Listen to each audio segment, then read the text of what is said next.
Meu Pai, glorificado seja o teu santo nome, Senhor.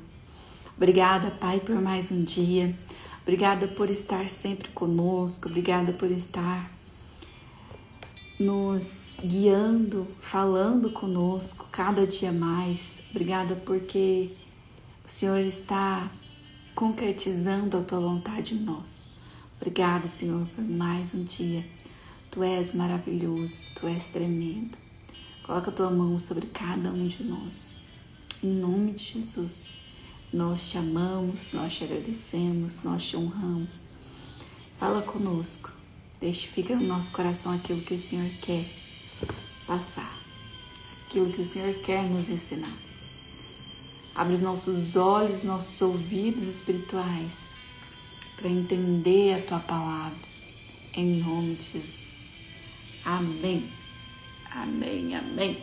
Hoje, então, seguindo o cronograma anual da leitura bíblica, vamos finalizar Ezequiel.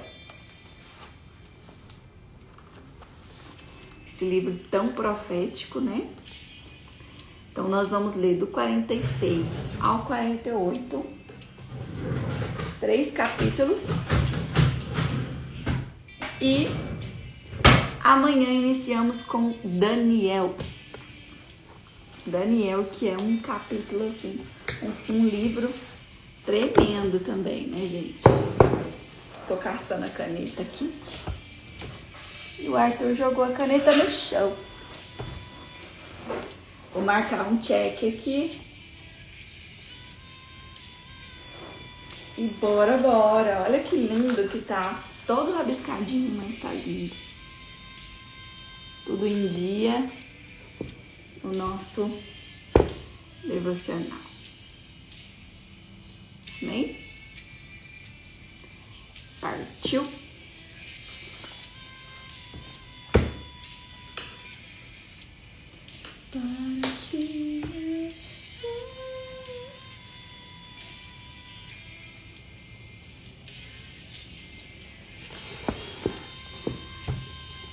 Capítulo 46 de Ezequiel.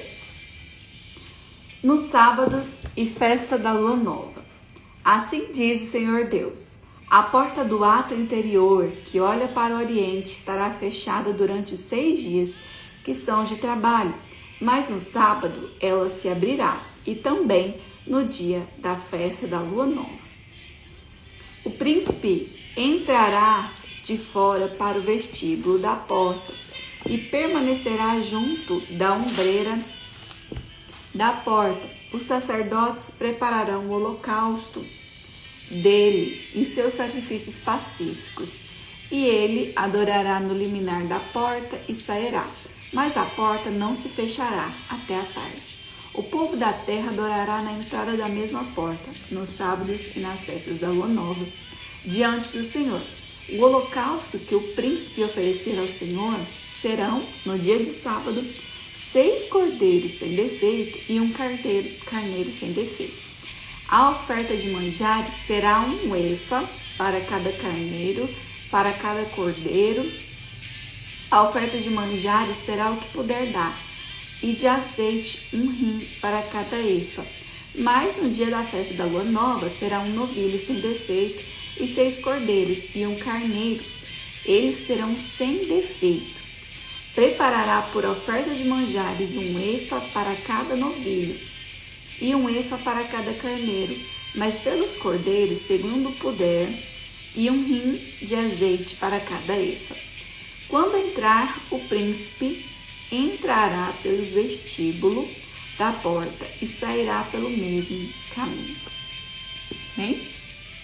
Então aqui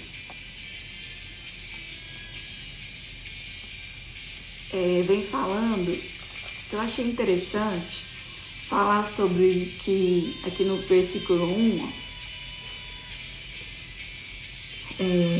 a porta era fechada durante os 6 dias que são de trabalho, mas no sábado ela se abrirá, e também no dia da festa da lua nova. Então, o sábado ali era o dia que eles adoravam o Senhor e não pensavam em mais nada, nem trabalho, nem nada, né? Então era o dia que a porta do átrio interior estaria aberta. Então a porta que leva à presença do Senhor estaria aberta ali. E hoje, gente, essa porta é aberta a qualquer hora que a gente quiser, né? Que a gente puder, que a gente, sabe, quiser realmente nos conectar, né? Porque é uma escolha nos conectar com Deus. Versículo 9. Instruções referentes às ofertas. Mas quando vier o povo da terra perante o Senhor, nas festas fixas, aquele que entrar pela porta do norte para adorar, sairá pela porta do sul. E aquele que entrar pela porta do sul, sairá pela porta do norte. Não tornará pela porta por onde entrou, mas sairá pela porta oposta. O príncipe entrará no meio deles. Quando eles entrarem, em saindo eles, ele sairá.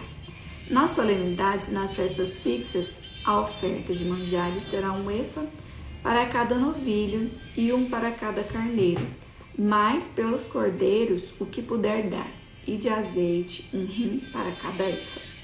Quando o príncipe preparar o holocausto ou sacrifícios pacíficos como oferta voluntária ao Senhor, então lhe abrirão a porta que olha para o oriente, e fará ele o seu holocausto e os seus sacrifícios pacíficos, como costumam fazer no dia de sábado. E sairá e se fechará a porta depois de ele sair. Prepararás um cordeiro de 1 ano sem defeito em holocausto ao Senhor. Cada dia, manhã após manhã, o prepararás. Juntamente com ele, prepararás, manhã após manhã, uma oferta de manjares para o Senhor. A 6ª parte de 1 efa e de azeite, a 3ª parte de 1 hin, para ministrar com a flor de farinha, isso é, estatuto perpétuo e contínuo. Assim, prepararão o cordeiro e a oferta de manjares e o azeite, manhã após manhã, em holocausto contínuo. Assim diz o Senhor Deus: quando o príncipe der um presente de sua herança a alguns de seus filhos, pertencerá a este, será a possessão deles por herança. Mas, dando ele um presente de sua herança a alguns de seus servos, será deste até 1 ano da liberdade. Então tornará para o príncipe, porque a seus filhos, somente a eles, pertencerá a herança. No versículo 17, então, fala do ano da liberdade, né? Que é uma referência provável ao ano do jubileu, o princípio do sábado. Que se é o princípio do sábado, então é um período, um ano inteiro de consagração, né? Vamos lá, ver? Levíticos 25 fala sobre... Vamos lá, rapidinho. Saber que é importante.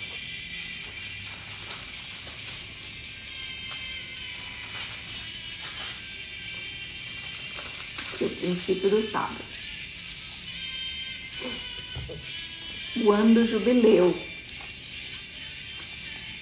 O significado profético dele, ó. Essa comemoração retrata a nossa libertação do cativeiro e escravidão do pecado que nos é dada em Cristo. Mas para eles lá tinham 3 propósitos. O primeiro, proclamar liberdade a todos que estavam escravizados por causa de dívida. Então era o ano de jubileu, né? Onde as pessoas que estavam em dívida, elas pagariam ali todas as dívidas naquele ano. Elas estariam em liberdade. Segundo, devolver a terra aos antigos donos também no ano do jubileu. Terceiro, regozijar e celebrar sem nenhuma colheita para plantar. Então, era o 50º ano após o 7º ano sabático. O ano sabático é a cada 7 anos, né? É que permitir que a terra descansasse ou ficasse sem cultivo, perdoar as dívidas, libertar os hebreus escravizados por causa de dívidas. E o sábado que era da noite do sexto dia até a noite do dia seguinte. Descansar do trabalho, honrar a Deus e refletir sobre a aliança de Deus com Israel. Comemorar o término da criação de Deus. Que lindo, né, gente? O significado, o propósito aqui do sábado. E Jesus é o Senhor do sábado. Ele é o nosso sábado, né? Glória a Deus. Então vamos para o versículo 18 e comentar sobre ele. O príncipe não tomará nada da herança do povo, não os esbulhará da sua possessão. Da sua própria possessão deixará herança a seus filhos, para que o meu povo não seja retirado, cada um da sua possessão. Então, no versículo 18, que fala, para as limitações do príncipe ou rei, veja Ezequiel 45:8. Vamos ler, então, Ezequiel 45:8. Que foi ontem, né? Essa terra será a sua possessão em Israel. Os meus príncipes nunca mais oprimirão o meu povo. Antes, distribuirão a terra à casa de Israel segundo as suas tribos. Então, aqui são as limitações dos príncipes ou rei. 19. Depois disso, o homem me trouxe pela entrada que estava ao lado da porta, as câmaras santas dos sacerdotes, os quais olhavam para o norte, e eis que ali havia um lugar nos fundos extremos que olham para o ocidente. Ele me disse, este é o lugar onde os sacerdotes cozerão a oferta pela culpa e a oferta pelo pecado, e onde cozerão a oferta dos manjares, para que não a tragam ao átrio exterior, e assim santifiquem o povo. Então me levou para fora, para o átrio exterior, e me fez passar aos 4 cantos do átrio. E eis que em cada canto do átrio havia outro átrio. Nos 4 cantos do átrio havia átrios pequenos, menores de 40 côvados de comprimento e 30 de largura. Estes 4 cantos tinham a mesma dimensão. Havia um muro ao redor dos átrios, ao redor dos 4, e havia lugares para cozer ao pé dos muros ao redor. E me disse, são essas as cozinhas, onde os ministros do templo cozerão o sacrifício do povo. Então aqui do versículo 19 ao 24, as cozinhas usadas pelos sacerdotes para cozer os sacrifícios foram descritas por Ezequiel aqui, né? E outro grupo de cozinhas nos cantos do átrio exterior eram dedicadas a cozer os sacrifícios que as pessoas podiam comer. Olha que interessante, né, gente? Como que era feita essa divisão. Bom dia a todos vocês. Manda um bom dia aí pra mim, gente. Manda um bom dia. Bom dia. Estamos em Ezequiel 47, vamos para o versículo 1. A torrente das águas purificadoras. Depois disso, o homem me fez voltar à entrada do templo, e eis que saíram águas vandiale, debaixo do liminar do templo para o oriente, porque a face da casa dava para o oriente, e as águas vinham debaixo do lado direito da casa, do lado sul do altar. Ele me levou pela porta do norte e me fez dar uma volta por fora, até a porta exterior, que olha para o oriente, e eis que corriam as águas ao lado direito. Saiu aquele homem para o oriente, tendo na mão um cordel de medir. Mediu 1000 côvados e me fez passar pelas águas, águas que me davam pelos tornozelos. Gente, isso aqui é lindo demais! Um dos capítulos mais lindos. Bom dia, graça e paz. Mateus. Bom dia. Um dos versículos dos capítulos mais lindos. Ezequiel 47. Sério? Tem igual não. Olha aí o que fala. Então, no versículo 1, as águas debaixo do liminar do templo servem para lembrar do rio que fluía para fora do jardim do Éden. Ele representava a vida fluindo de Deus para a sua criação. A mulher da Samaria tomou dessa água viva. A imagem do templo e de Jerusalém como fonte de águas vivas aparece em diversos livros proféticos. A única fonte natural conhecida que existiu em Jerusalém nos tempos bíblicos era a fonte de Gion, no vale de Cedron. Então, aqui Deus estava levando Ezequiel para uma visão. E a gente vai aprofundando aqui à medida que Ezequiel também vai aprofundando nessa visão. Do versículo 3 ao 5, fala sobre os 1000 côvados, né? O que era? Equivalente a aproximadamente meio quilômetro. É muita coisa. O volume da água aumentou milagrosamente. Não são mencionados afluentes à medida que o ribeiro seguia para fora da cidade. Então vamos ler. O que significa essa água nos tornozelos? Eu já preguei sobre isso na igreja.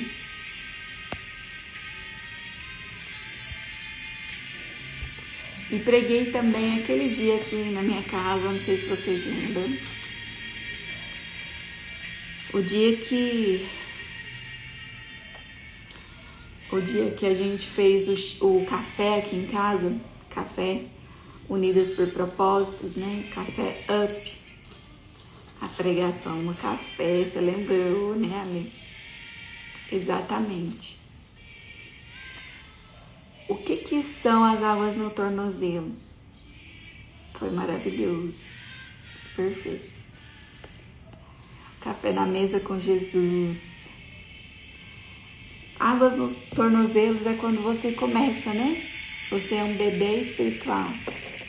Você tá com águas nos tornozelos. E aí, à medida que você vai aprofundando em maturidade com Deus, você vai aprofundando nessas águas maravilhosas, nessas águas tremendas. Versículo 4, mediu mais 1000 e me fez passar pelas águas que me davam pelos joelhos. Então, a água nos joelhos é aquele momento que você cai em si e você começa a se arrepender ali, mas você ainda consegue sair. Sabe, aquele momento que você faz já o seu devocional, você tem uma caminhada com Deus, uma jornada com Deus, mas você ainda está numa medida ali de fé, uma medida de confiança em Deus, dessa porção do Espírito Santo, que você consegue sair. As águas estão no tornozelos. E aí você vai aprofundando um pouco mais. Mediu mais 1000 e me fez passar pelas águas que me davam pelos lombos. Águas nos lombos, então significa que você já teve que deixar muitas coisas para aprofundar. Já não tem como você ficar mais com as coisas na mão, não tem como você ficar com o celular na mão para nadar numa água nos lombos. Não tem como você ficar presa a nada mais. Você realmente se desprende de tudo. Do egoísmo, das coisas do mundo, do trabalho em excesso, de cuidar da vida de todo mundo, cuidar da vida dos outros, cuidar das coisas dos outros e se concentra em nadar no rio, nadar nas águas do Senhor. E aí no versículo 5, mediu ainda outros 1000 e era um rio que eu não podia atravessar, porque as águas tinham crescido, águas que se deviam passar a nado, rio pelo qual não se podia passar. Amém? Então o que é essa água aqui, né? Quando realmente Deus te toma por completo, quando você realmente mergulha, né? Quando você deixa Deus fazer, quando você entrega tudo para Deus, né? Realmente.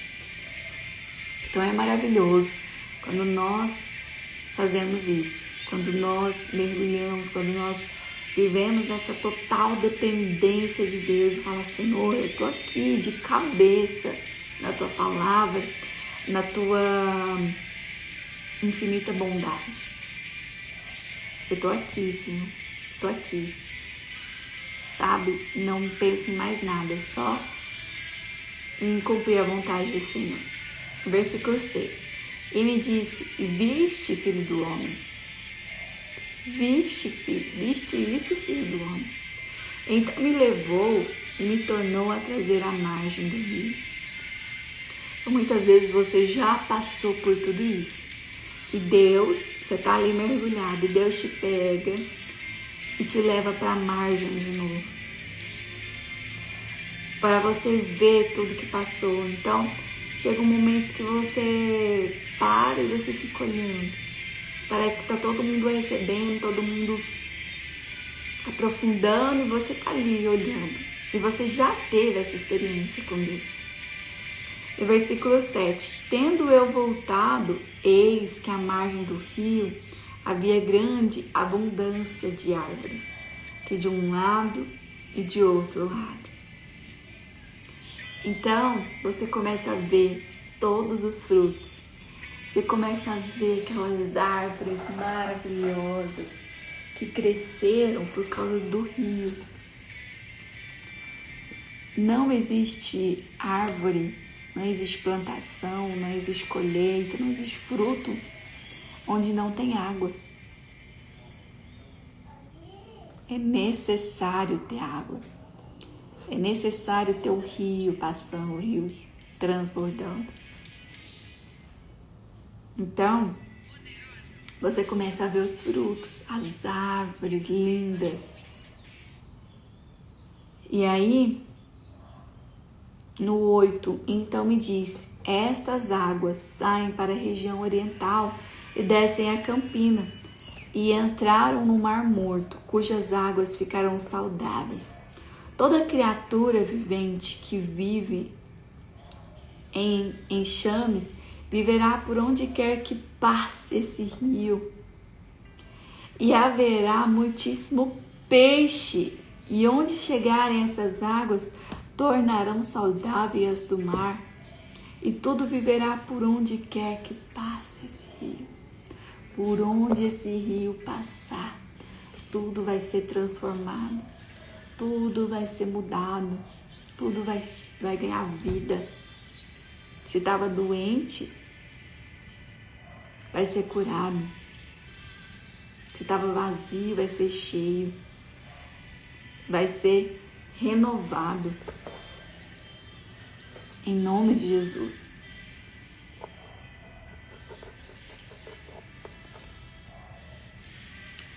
Então, no versículo 10, junto a ele se acharão pescadores, desde Engedi até em Eglaim, haverá lugar para se estenderem redes. O seu peixe, segundo as suas espécies, será como o peixe do mar, grande, em multidão excessiva. Mas os seus charcos e seus pântanos não serão feitos saudáveis, serão deixados para o sal. Então vamos ler aqui. Vamos ler aqui o estudo sobre o versículo 8, onde fala que o poderoso rio do templo transformou o salgado Mar Morto em mar de vida. O poder de Deus transforma a morte em vida. No versículo 10 aqui, Engedi é um oásis a oeste do Mar Morto. A localização de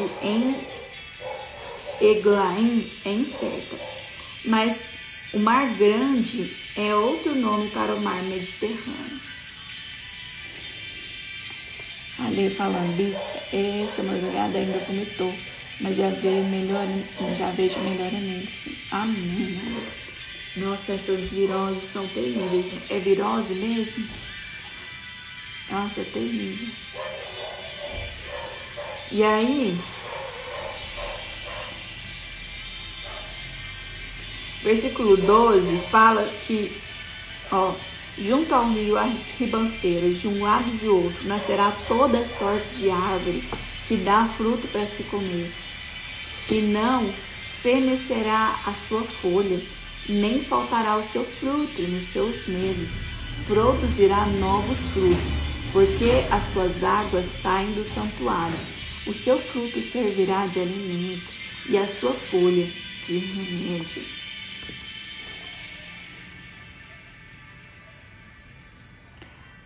Infecção intestinal, nossa. Terrível. Eu falo porque tava tendo muito aquela virose, né? Mas pelo menos ele já tá melhorando. Então aqui no versículo 12, João usou esse versículo para descrever a árvore da vida em Apocalipse 22, mostrando que o objetivo de Deus para o seu reino eterno é compreender a glória que a criação teria, se Adão e Eva não tivessem sido corrompidos pelo pecado. Amém? Então aqui, esse versículo 12 é lindo também, né? Não faltará fruto nos seus meses, produzirá novos frutos, porque as suas águas saem do santuário. O seu fruto servirá de alimento, e a sua folha de remédio. Então, quem está em Deus, quem está mergulhado nessas águas, dá muitos frutos. Frutos que você nem imagina. Porque as águas saem do santuário. O seu fruto servirá de alimento para outras pessoas. E a sua folha de remédio. Que lindo. Nada será desperdiçado. Nem o fruto, nem a folha, nada.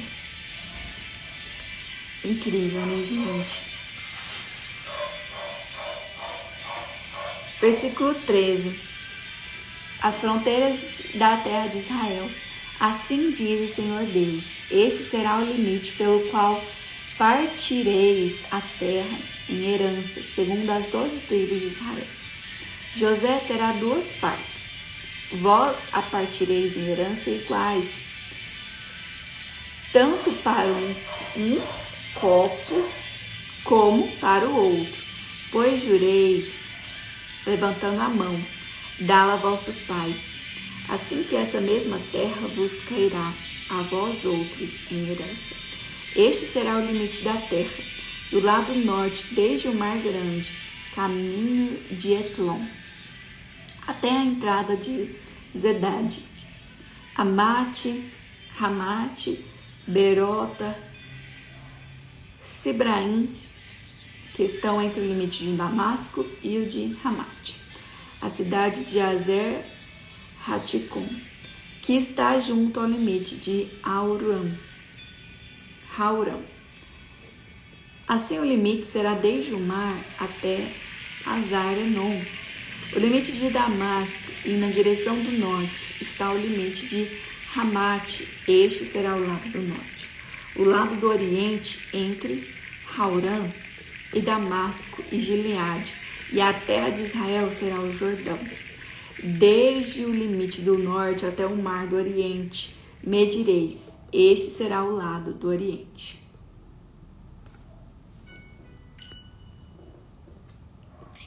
O lado do sul será desde Tamar até as águas de Meribá, Cádiz, junto ao ribeiro do Egito, até o Mar Grande. Este será o lado do sul. O lado do ocidente será o Mar Grande, desde o limite do sul até a entrada de Ramate. Este será o lado do ocidente. Bom dia, linda. Bom dia, bom dia. Repartireis, pois, essa terra entre vós, segundo as tribos de Israel. Será, porém, que a sorteareis para a vossa herança e para os dos estrangeiros que moram no meio de vós, que gerarem filhos no meio de vós, e vos serão como naturais entre os filhos de Israel. Convosco entrarão em herança no meio das tribos de Israel. E será que na tribo em que morar o estrangeiro ali, lhes darei a sua herança, diz o Senhor Deus.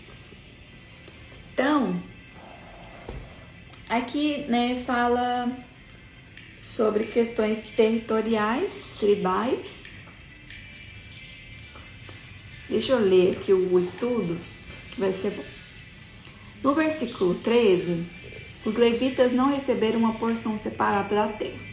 Os 2 filhos de José, Efraim e Manassés, receberam uma porção cada, totalizando assim 12 porções.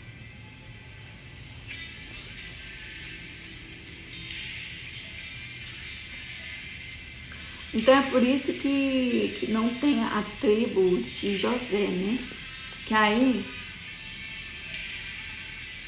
tem a tribo como se ela tivesse sido dividida ali, né, entre Efraim e Manassés. Do versículo 15 ao versículo 20, os limites da terra prometida são aproximadamente aqueles descritos em Números 34. Ezequiel não mencionou qualquer terra do lado leste do Rio Jordão. No 19, Meribá era o local do deserto onde Moisés fez brotar água para o povo. O ribeiro para o Mar Grande, o moderno, é o outro lugar, o ribeiro do Egito. Então, no 19 aqui fala, até as águas do Meribá. No 22, a menção dos estrangeiros partilhando da herança da terra prometida é impressionante. Ela reflete a realidade da conquista sob Josué, em que alguns estrangeiros, como Caleb, herdaram terras em Israel, e também aponta mais adiante para a inclusão dos gentios na nova aliança. Então vamos para o capítulo 48 para a gente finalizar. Versículo 1. São esses os nomes das tribos, desde a parte extrema do norte, via Etlon, até a entrada de Ramate, até Azarenon, o limite norte de Damasco, até junto de Ramate, e desde o lado oriental ao ocidente. Dan terá uma porção. Limitando-se com Dan, desde o lado oriental até o lado ocidental, Aser, uma porção. Limitando com Aser, desde o lado oriental até ao ocidental, Naftali, uma porção.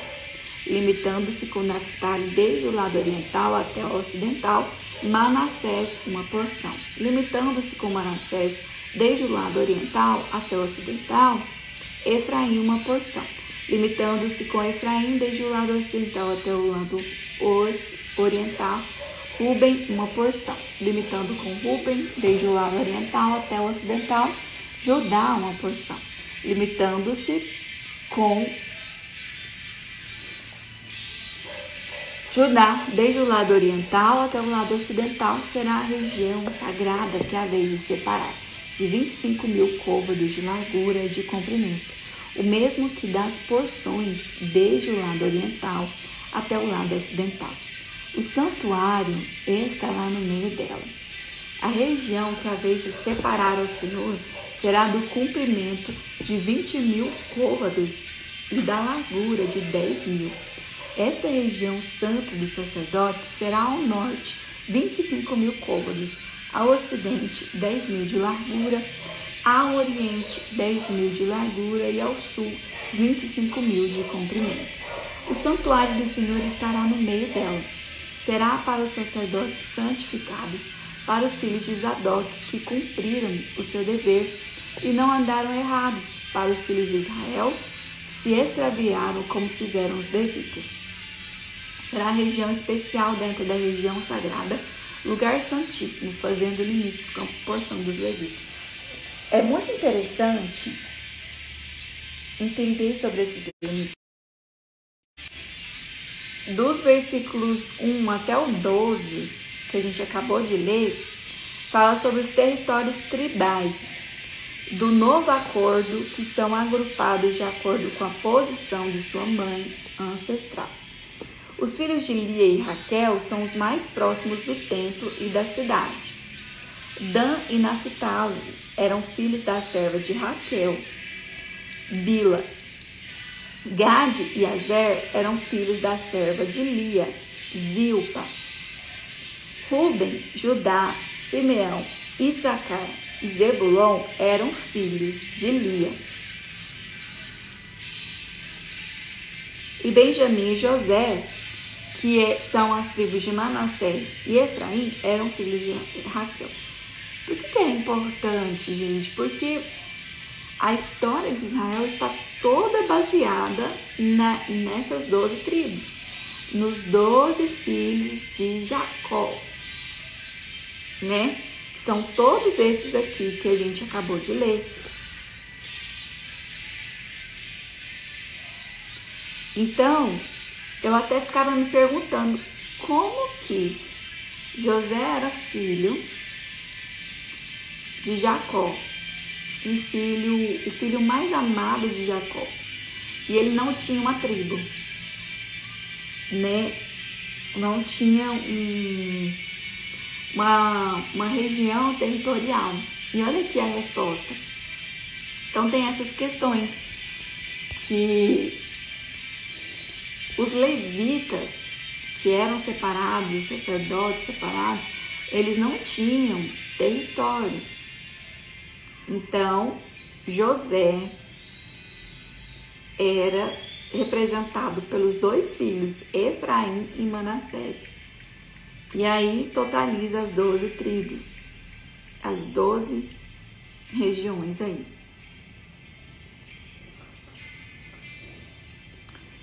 Os levitas, né? Então, eles, a tribo de Levi aqui não tinha território, no caso. Entendeu? No versículo 7, fala sobre os limites de Judá, que ficavam no norte do distrito consagrado e nas terras do príncipe. No caso de Judá, a promessa messiânica tornou justo que o território tribal de Judá estivesse próximo das terras do príncipe.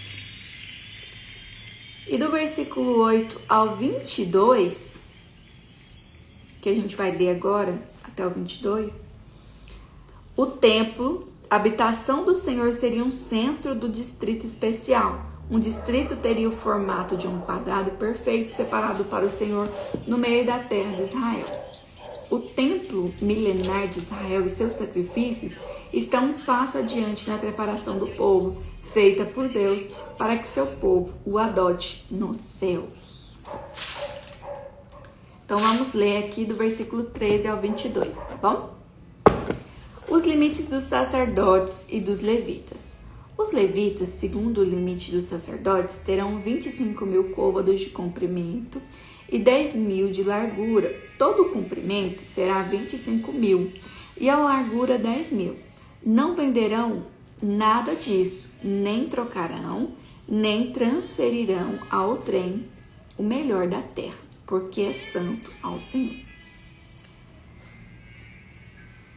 Então, era um local dedicado ao Senhor, que não era de posse dos levitas, né? Era um local que eles usufruíam, eles desfrutavam, eles moravam, mas é um local dedicado ao Senhor mesmo. Os limites da cidade. Versículo 15. Mas os 5.000 côvados que ficaram da largura diante dos 25.000 serão para o uso civil da cidade. Para habitação e para arredores, a cidade estará no meio. Serão essas as suas medidas: o lado norte de 4.500 côvados, o lado sul de 4.500, o lado oriental de 4.500, o lado ocidental de 4.500. Os arredores da cidade serão ao norte de 250 côvados, ao sul de 250 côvados, ao oriente de 250 e ao ocidente de 250. Quanto ao que ficou do resto do comprimento, paralela à região sagrada, será de 10.000 para o oriente e 10.000 para o ocidente, e responderá à região sagrada, e o seu produto será para o sustento daqueles que trabalhavam na cidade. Lavrá-lo-ão os trabalhadores da cidade, provindo de todas as tribos de Israel. A região toda será de 25.000 côvados em quadrado. Isso é, a região sagrada juntamente com a possessão da cidade. Então aqui fala sobre que a habitação do Senhor, né, seria no centro, um distrito especial. 21. Os limites do príncipe. O que restar será para o príncipe, desde do outro lado da região sagrada e da possessão da cidade. Por isso, aquilo que se estende dos 25.000 côvados em direção do Oriente e também dos 25.000 côvados em direção ao Ocidente, paralelamente com as porções será do príncipe. A região sagrada e o santuário do templo estarão no meio, executando o que pertence aos levitas, e a cidade que está no meio daquilo que pertence ao príncipe, entre o território de Judá e de Benjamim, será isso para o príncipe. Versículo 23. Os limites das outras 5 tribos. Quanto ao resto das tribos, desde o lado oriental até o ocidental, Benjamim terá uma porção. Olha aí. Limitando-se com Benjamim, desde o lado oriental até o ocidental, Simeão, uma porção. Limitando-se com Simeão, desde o lado oriental até o ocidental, Issacar, uma porção. Limitando-se com Issacar, desde o lado oriental até o ocidental, Zebulon, uma porção. Limitando-se com Zebulon, desde o lado oriental até o ocidental, Gade, uma porção. Limitando-se com o território de Gade ao sul, o limite será desde Tamar até as águas de Meribá, Cádiz, ao longo do ribeiro do Egito até o Mar Grande. Essa é a terra que sorteareis em herança às tribos de Israel, e estas as suas porções, diz o Senhor Deus. Então, para a gente finalizar, vamos ler aqui os versículos 30 ao 35 e finalizamos o livro de Ezequiel. E amanhã iniciaremos o livro de Daniel, um livro tão lindo e falado, né? Versículo 30. As portas da cidade. São essas as saídas da cidade do lado norte, que mede 4.500 côvados, 3 portas. A porta de Ruben, a de Judá e a de Levi, tomando as portas da cidade os nomes das tribos de Israel. O lado oriental, 4.500 côvados, e 3 portas, a saber, a porta de José, de Benjamim e de Dan. Do lado sul, 4.500 côvados e 3 portas. A porta de Simeão, a de Issacar e a de Zebulon. Do lado ocidental, 4.500 côvados e as suas 3 portas. A porta de Gade e de Asser e de Naphtali. 18.000 côvados em redor, e o nome da cidade desde aquele dia será: o Senhor está ali. A Alexandra falando, Daniel, lindo. Gente, a história, né? Perfeita. Amanhã vamos iniciar então Daniel, e hoje finalizamos aqui do 31 ao 35, a descrição feita por João em Apocalipse 21 das portas que levam a Jerusalém Celestial se comparam também à visão de Ezequiel. E no versículo 35, último versículo de Ezequiel, esse título da cidade oferece a garantia de que Deus cumpriu a sua promessa de aliança de habitar com o seu povo. O Senhor está ali. Hein? Então é isso, maravilhosos. E hoje lemos um capítulo aqui incrível também, né? Tudo na Bíblia é maravilhoso, por isso que a gente tem que passar realmente página por página, versículo por versículo, e ver o que Deus tem para falar conosco. Mas Ezequiel 47 tem o meu coração. É muito bom.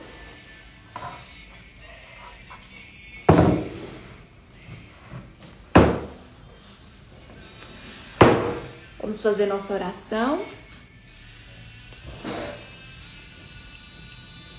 Feche seus olhos. Senhor, meu Deus, meu Pai, glorificado seja o teu santo nome. Obrigado, Senhor, por mais um dia. Obrigado porque o Senhor é maravilhoso, o Senhor é lindo, o Senhor é digno de ser louvado, o Senhor é perfeito. Tua palavra não volta vazia. Tua palavra é viva, é eficaz. Tua palavra é transformadora, é abundante, é curadora. Cura para nós. Obrigada, Senhor. Sê conosco, esteja conosco todos os dias, Pai. Vem, faça morada em nós. Eu te louvo e te agradeço. Que o Senhor esteja no controle de tudo. Faça conforme a tua vontade, em nome do Senhor Jesus. Amém. Amém, maravilhosas. Deus abençoe. Em nome de Jesus. Até amanhã. Beijo, beijo.